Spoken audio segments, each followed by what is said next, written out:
Good Gabs, sponsored by Skillskin, a nonprofit organization empowering individuals with disabilities through employment. Well, hello and welcome to Good Gab, where good people come together to talk about the good things we're doing in our community. Today we have Danielle Palm from Palm Law, the owner, and we're just so happy to have you today to talk about, what's happening in the world of, estates and elder law and all the good stuff that you're up to. Just thank you for joining us. Well, thank you for having me. I'm honored to be here. Yeah, well, tell us more. What's happening in your world? Yeah, well, as you alluded to, I'm a local estate planning attorney. I do a lot of wills, trusts, durable powers of attorney. I do probate after somebody's passed away, small estate administration. I work with a lot of seniors who need to do some long-term care planning, might be facing some health issues or things where they just need to figure out, what do I need to do and how do I plan for that. So I try to help as many people as I can. Yeah, how long have you had your practice? I just opened my own practice 15 months ago. All right. And I have to be honest, I've been extremely blessed in doing that. Prior to opening my own practice, I worked at Gonzaga. Unbeknownst to a lot of people in our community, there's actually a legal aid office at Gonzaga at the law school, and I worked in the elder law clinic. And what I quickly discovered during that work is if you fit into a certain category of people, if you qualify for their services, you might get some access to some legal resources. They primarily serve low-income seniors, Spokane County residents over the age of 60.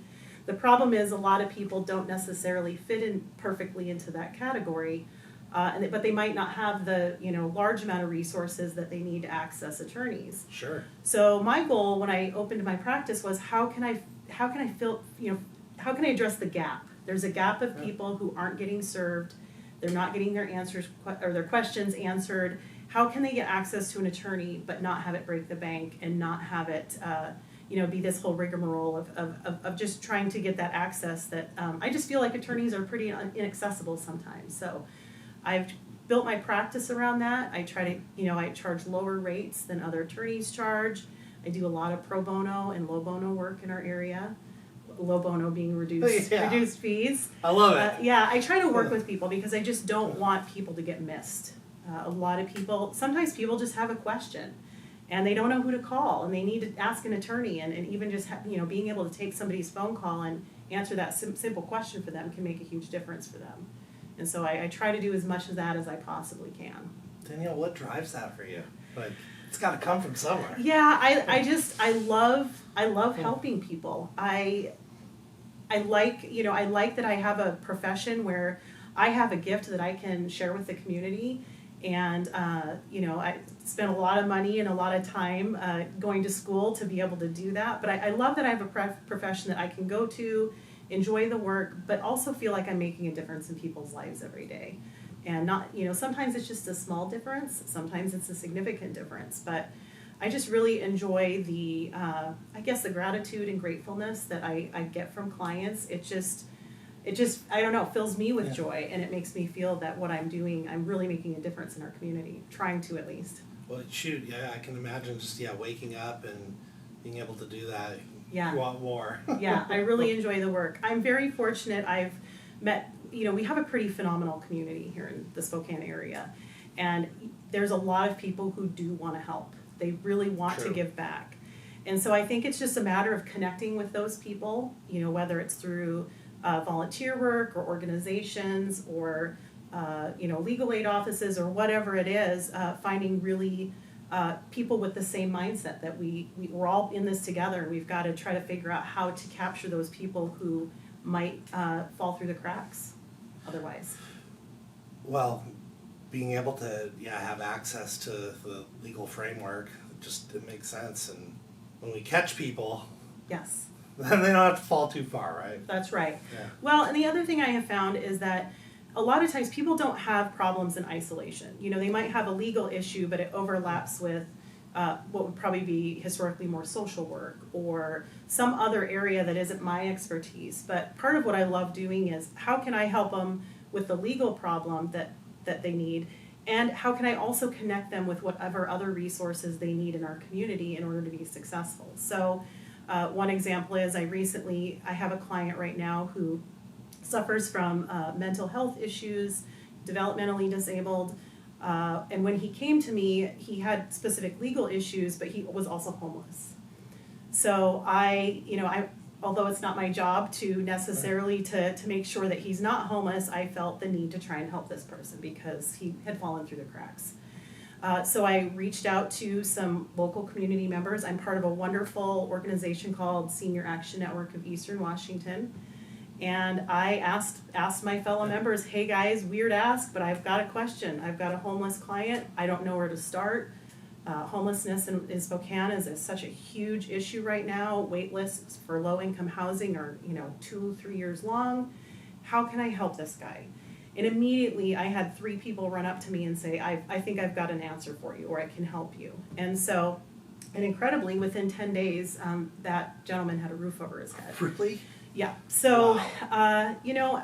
it's being able, again, it's just sort of being able to do that teamwork and work with people with similar mindset that we've got to just kind of all work together to try to help as many people with these legal issues, social issues, making sure they have the basic necessities of life and that they're not all struggling. Absolutely. Well, that's you described about people coming together and I think that's Spokane for you. That's right right. there. Yeah, it's the That's big right. little city where we're very much connected. Right. We know how to help. We want to help. Right. Yeah. And I am in a profession that historically lawyers don't have the best reputation. We kind of get this. And You definitely are the so, butt of many jokes. Yes, rightfully so. But I like to try to prove that stereotype wrong. And I know there are other attorneys in our area who want to do the same thing. We have, again, there's a lot. I call them the heart people. Yeah. And connecting with those heart people and making sure again that we're just trying to offer as many services as we can because there's just not enough. We have some amazing legal resources available to people here in the state of Washington, but unfortunately it's just never enough. And so we have to try and help as many as we can with the gifts that we're given. Well, yeah, the heart people they have a way of finding each other. They right? do, Yeah. and I will say most of my business are referrals. I do a tiny bit of advertising, but I really don't need to because I just feel like I've developed such an incredible network of people who all know how I operate, what I'm able to offer them. They know when to ask me for help. They know when to tell me that somebody needs help, but they don't have the resources to be able to pay me. That's all right. Let's figure it out. Fortunately, I do have enough other clients who do have the ability to pay, so it can keep the lights on at my office. But at the end of the day, I love serving everybody, but it's being able to help those that just can't get that access otherwise. So that kind of drives me to just keep doing it. What a cool practice. Yeah. Spokane's lucky to have you. Yeah. How did you make it here? I made it here. It's kind of a throw a dart at the map kind of situation. I grew up over. You're brave. Yeah, I grew up in Northwest Montana. My husband was in the military for 20 years, and we moved all over the place. And we wanted, find a place to land when he retired and finish raising our family. And I have to say, Washington has some pretty amazing public schools, which is what really drove us to come to Washington. And then I wanted to raise my kids in a sort of community that I grew up in.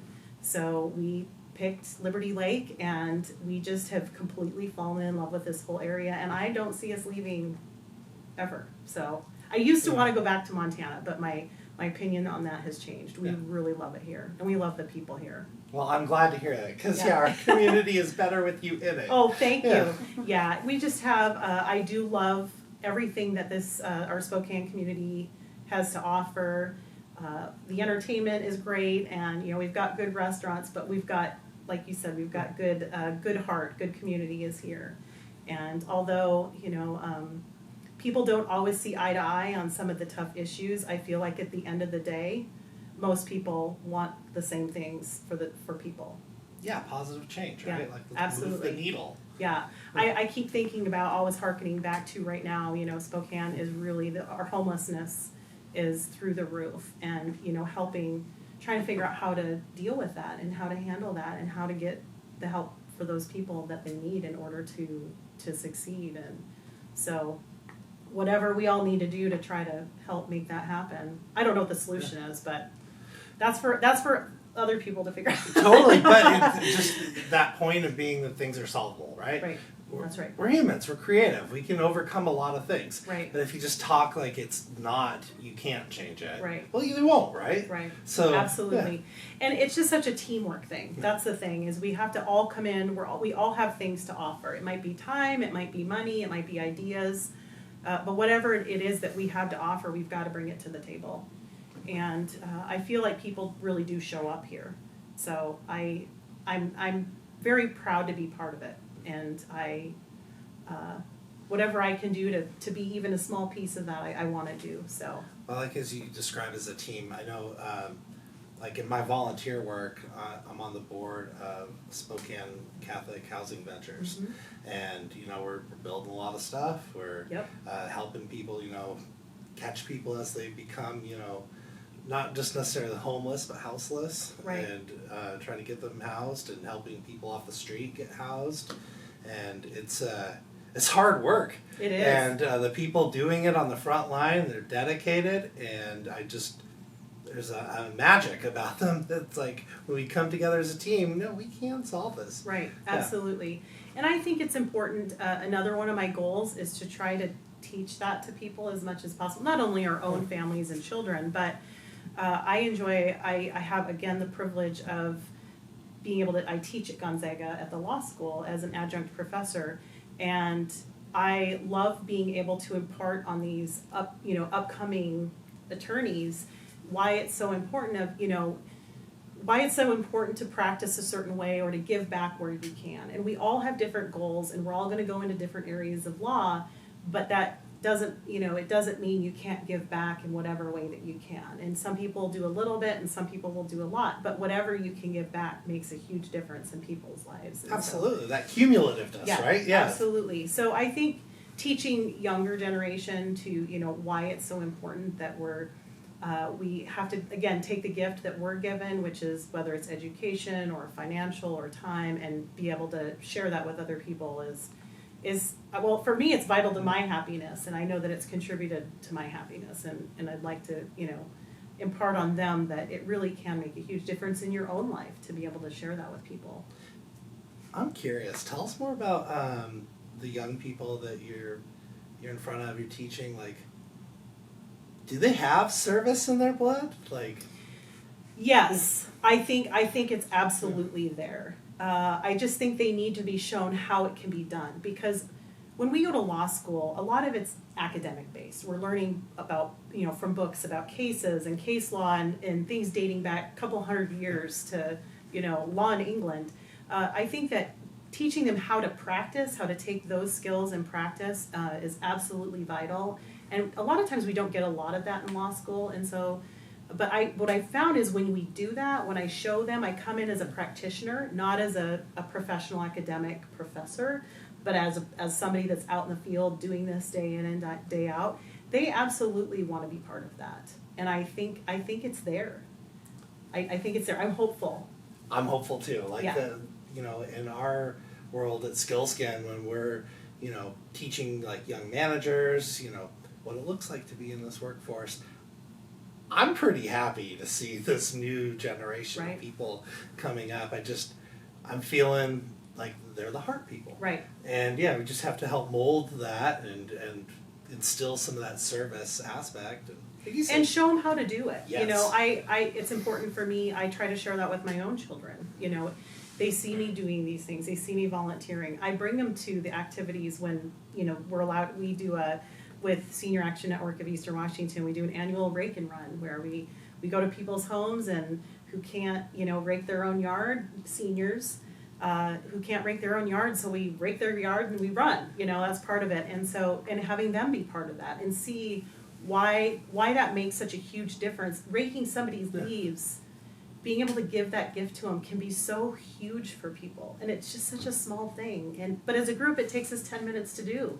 And it has huge impact on that person's life. It has a huge impact on that person's life. And that's why I think even taking that one phone call or answering that one email, taking 5 minutes, or maybe sometimes it's 30 minutes, whatever it is, I get a call, but whatever piece I can offer that person and bring some sort of, reduce their stress levels, bring some sort of peace of mind to them, I'm absolutely going to offer that when I can, so. Well, that's how we change the world, right? Absolutely. Yeah. Absolutely. So. Well, I have some questions for you around, some of the work that you're doing. Absolutely. Like our listeners, we hear a lot at Skillskin, maybe an aging parent. Mm-hmm. They have an adult with a disability, they might live with them. Sure. And they just haven't made any future plans. What would you tell a parent who's starting to think about, hey, I won't be here someday. What am I going to do? We need to help you right now. We need to get some sort of documentation in place. We need to get a plan in place for that adult child. There's a lot of tools that we have available to us to try and set that adult child up for success. One is, offering payee services. One might be trying to figure out a way to make sure they have secure housing when the parent is gone.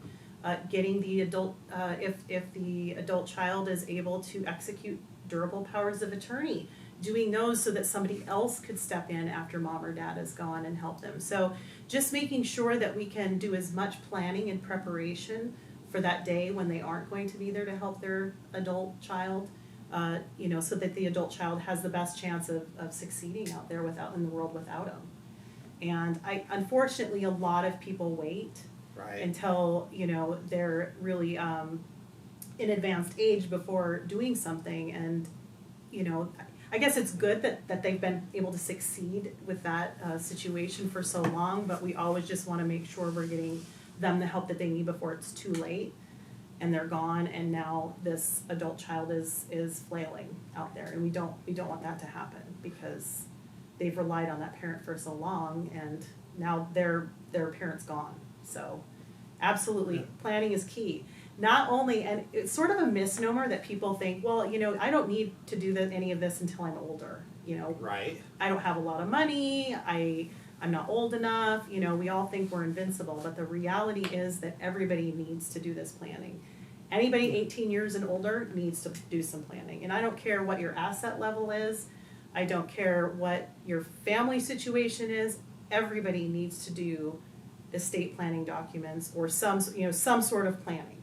It's the amount of stress and money and time that can be saved by doing a simple document, is incredible. So I fell into that trap. Yeah. Just in the last 3 years, I finally did some estate planning. Good for you. Right? Well, it was from a nudge of one of my friends who's an attorney. He's like, Yes. You're crazy. Like, make life easier. Right. And I just didn't understand some of the complexities that happen Absolutely. when someone passes. And especially, family people with small children, making a plan that if something happens to the parents, what do you want to have happen? What do you want to take care of your children? Who do you want to be in charge of your money? That kind of thing. So it's absolutely, even kids going off to college. I just got an email from a colleague who said, my kid's going off to college in the fall, and I heard that durable powers of attorney are a good idea. I'm like, absolutely. Because your child is 18 years old. He's a legal adult. And you have no legal authority anymore technically over his finances. I mean, even if you're paying for college, right. The bank's not going to let you into his account unless you've got documentation in place. And so I just get so many tragic phone calls from people who didn't plan properly. And now the solution isn't a good one, whatever that solution might be. It's going to be an expensive solution or a time-consuming solution. And so I do find a lot of people are prompted to call me because of things they witness in other people's lives. Tragedy, stress. My neighbor went through this, or my family member went through this, and I want to avoid that at all costs. What do I need to do? But we don't want to wait until it's so bad that now our options are limited. Let's do it when we have complete control over all decisions. And it just makes everything easier. So I'll raise my hand to that one and say it was a lot more simple than I thought. Right. I was surprised at the conversations that happened between my wife and I, though, Yeah. about some of the things that actually we need to get on the same page about. Like, who do we want to raise our kids? Yes, that was a big one. Who would we want to be in charge of our money? Yes. when to give, our money to our kids. Yes. At what age. Yes. Yeah. I will say that's a funny question when I ask people that, because most people agree an 18-year-old should not end up with any substantial amount of money. But I did have some clients once who told me 40. Oh. They weren't going to give their kids their money until they were 40, and I was like, wow, you really don't trust your kids to be very financially responsible. But hey, family dynamics absolutely play into all of this, though. Every family is so different. Every family situation, is unique. And so we have to work around that. There's no one size fits all on any of this for anybody. I do get a lot of people who come to me apologetically. They'll say, my family's so dysfunctional, or my house is such a mess, or whatever the situation is. And I'm like, listen, no judgment zone here. I am not here. I don't care what your house looks like. I don't care, how dysfunctional your family is. At the end of the day, I'm here to serve you. And whatever we need to do to make that happen, I just want you to know I'm not here to judge you.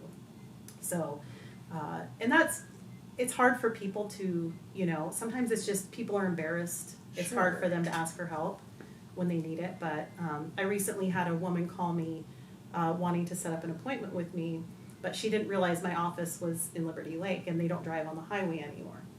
So I told her, explained to her, I'm happy to come to you. I don't charge to do that. Happy to come to your house. And she said, I have to admit, I'm really embarrassed for you to come to my house. I had a health issue a couple years ago. I haven't been able to clean. I said, again, no judgment zone here. I said, I've been in houses all over the Spokane area in every sort of condition you can imagine, and I am not the type of person you need to worry about that with, because, people just, I don't know, they need to feel secure and not embarrassed for asking for the help that they need in whatever situation they might be in. What a gift to be able to give your clients. Yeah, I love it. Yeah. I think, I tell people I love doing it, and I'm like, I hope you can tell I love doing this work. So I really do love it. And there are a lot of really great people out there in our community that love doing the same thing. So. Well, I've said it before, but I'm happy you're a part of Spokane. Yeah, well, thank you. I have been so welcomed here. And I have to say, I've moved all over the country in our military years, and all different regions. And I have always felt so welcomed in this community. Everybody's been so gracious, and I just, like I said, I don't think I expected to fall in love with this area as much and as quickly as I did. So I think my husband and I sort of figured we'd be here until the kids graduated, and then we'd probably migrate. No, we're not going. And I told him once I started my business, I'm like, we can't go anywhere for at least like 15 years because I'm starting a business. So So Spokane stuck with me. So right. we're here for the long haul. But really is a beautiful community that we have here, and so I'm just happy to be part of it. What are some of the things about this community, about this area that you really enjoy or that you like? Oh, that's a tough question. Well, I do like the heart factor. There is a lot of heart here, and I don't know that I've seen that as much in other places that I've lived, and maybe it's because I've lived in larger cities or tinier communities, but there's just something, and I don't know if it's just the tradition here. I don't know if it's the Jesuit tradition. I don't really know that part. I haven't been here long enough, but Spokane really has this unique, again, we keep going back to the word heart, but this unique heart to it. And it really seems to sort of surpass political affiliations, religious affiliations. It doesn't really matter. Those things often don't matter. I mean, of course, they always matter, but a lot of us can look beyond that and say, we really shouldn't be having those conversations. Let's talk about the human aspect of it.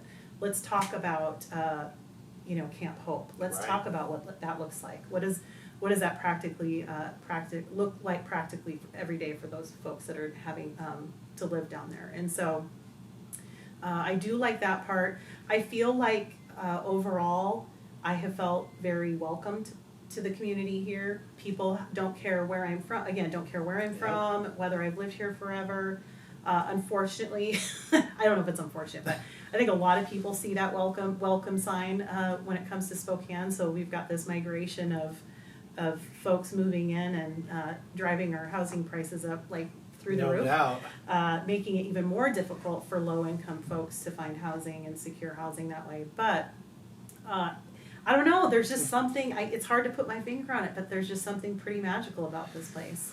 I thought about last night. I was on an airplane. I was coming back from Atlanta, and last week I was in Minneapolis. This week I was in Atlanta, and it was reflecting on the cities. And one thing that was different for me is like people wave here and they say Yes. hi when you're walking. Yes, That they doesn't- look at you in the eye, and they're not Yes. afraid to. And if you say hi back, or if you say hi to them, they don't think you're, that you're just crazy or something. Like if you're in a Right. big city, and they're like, "Why are you? You're suspicious because you're." Totally, Yeah. I had to like shut my smile down and don't look me in the eye. I was on the subway in Atlanta. I was like, okay, well, this is the tradition here. Right. Don't look, don't smile. That's right. Yeah. Well, and I think that I think that people here are hardy. Like I just think people work hard. Not that they aren't us, but people here they really work hard for what they have.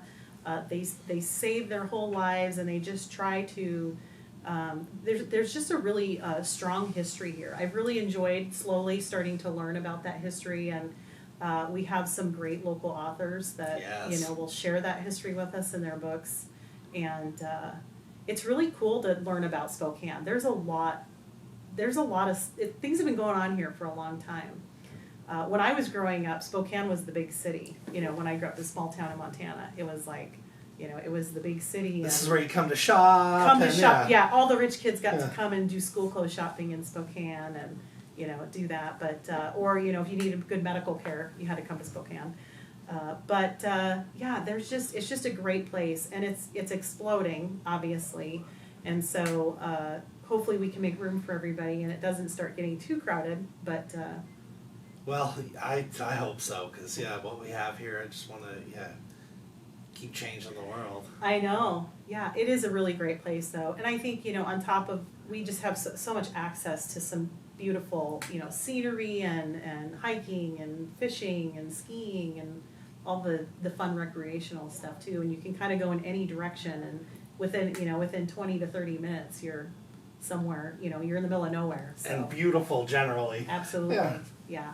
So. Well, Danielle, what's happening else in the world of, estates, elder law, like anything that our listeners should really start paying attention to? Or... Yeah. Everybody, well, not everybody, but most people, I suppose, are really, right now we've got this interesting legislation going on in Washington with our payroll tax long-term care planning with Medicaid. And that's a huge one. It's pretty monumental. We're the first state in the union to try and pass legislation of that kind. There's a lot of other states watching us right now to see what happens with that. Obviously, it wasn't successful the first time they tried to push it through. I sort of predicted that. I figured some of the terms of it were probably not going to pass muster, at least with you would have some legal challenges there. And I think that our state government recognized that before pulling the trigger on it. But we need to keep an eye on that, and that's going to affect anybody that works in the state of Washington, if whether they're going to be subject to that tax or not, and whether they need to go start looking at their own long-term care policies, because that's one of the things right now. It's just such a huge topic is long-term care. Right. There's not enough money. We're having, one of my colleagues refers to it as it's referred to as a silver tsunami right now. We have a lot of aging seniors, baby boomers. There's a huge, population growth during that generation, and they're becoming seniors now, and, we're living longer, and we haven't all been able to save for long-term care, and it's how is that going to be paid for? And so really, that I think is kind of the hot up-and-coming topic right now, because we do have so many seniors, because there aren't enough resources out there, and the state is really trying to keep up with it, but the number of people needing, our largest program being Medicaid, number of people needing Medicaid is just, exploded.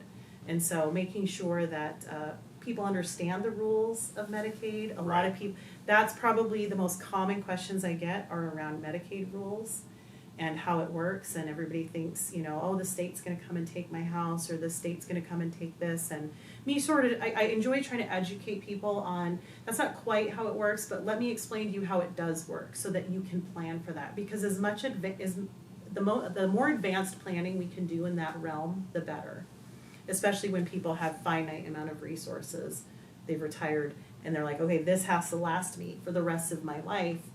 Scary. How can I make that happen, even if I'm perfectly healthy? But then if you throw in a health crisis, then we really have to do some planning. Fortunately, again, if you go to the right people, get your questions answered, they can connect you with other people in this area that can help, whether somebody's looking for assisted living or any sort of long-term care option. It's good for people to know what their options are and to take advantage of what they have and to make it try and last the rest of their life. Well, yeah, a little bit of planning, you get to choose too, That's right? right. It's not chosen for you. That's right. And that's absolutely the thing I tell people is if we don't plan, there's going to end up being a lot of unintended consequences, and you may not like those consequences. So let's do the planning now while you have complete control, you have complete autonomy, and you get to decide exactly how you want this to look like. Now, we can't predict everything, but we can at least plan for it, and plan for it, hope for the best, plan for the worst kind of situation. So there's a lot of problems we can mitigate by just doing, one simple document. If I had to get up on a soapbox and tell people, to me, the most important document a person needs to have is a durable power of attorney. Because, if something happens to you and you're still alive, but you haven't given anybody authority to help you keep your life going, to access your bank accounts, pay your bills, talk to your insurance company, it can create a huge mess. So if I had to do one thing, it would tell the world, go get durable powers of attorney. Even if you can't do anything else, go do that. And is that a costly thing to do? No, no. Okay. In fact, I don't charge a lot to do those. But if there sometimes I get calls for people who are like, I just want to do them on my own. How can I do that?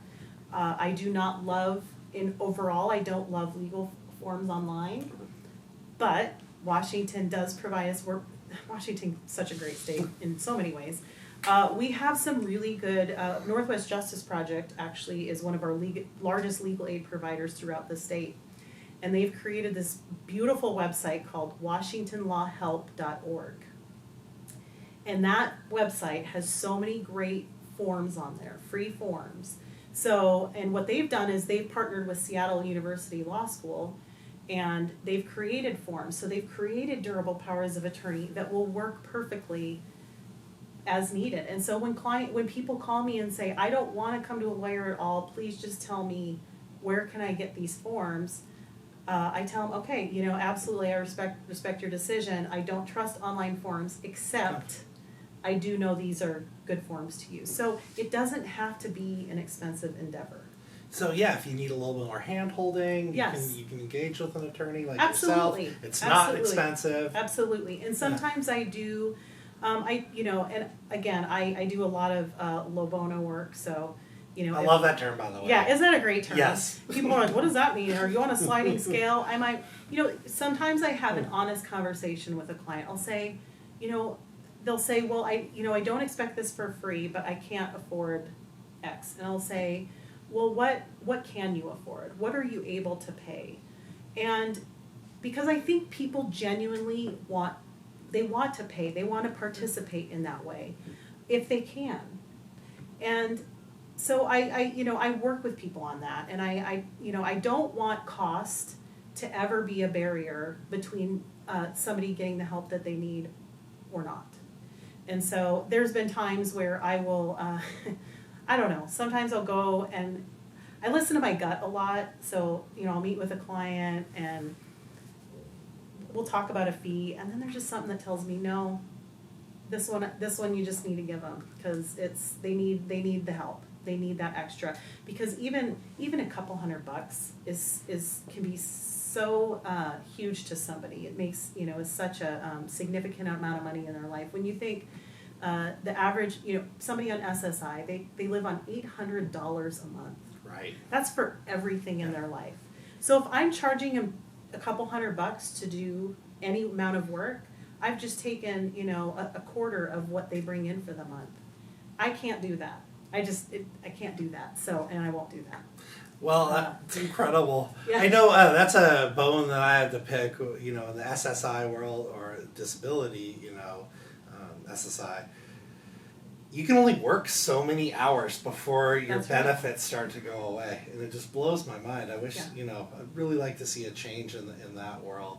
If you can only work 20 hours a week, but you're able to work more, but you're afraid that you might lose your medical care. That's right. Yeah.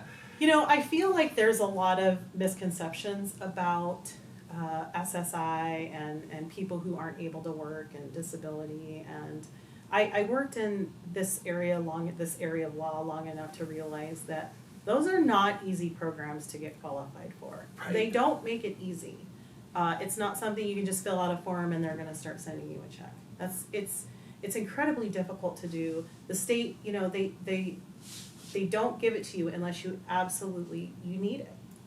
And they make you prove it. Yes, they do, over and over. Over and over every year. And so, I do try to I like to, again, educate people on, this, we call it welfare, whatever you want to call it. People who get those benefits, there's a reason that they're receiving those benefits, and it's because they need them. Absolutely. And that's been my overall experience. Now, again, I have not, I'm basing it on my experience working here, and I'm sure that you go to different states and different cities and regions, it might be a different scenario. All I can really talk to is Spokane area, Washington State. But what I've seen overall is that, people genuinely usually do want to work. They do want to pay for their things. They want to be able to do things, but life has just, something in their life has prevented them from being able to do those things. And so, and sometimes it is by choices, but sometimes it's not. Right. It's just a life situation. It could be a health crisis, it could be a family death. It doesn't matter. It's just, they're stuck.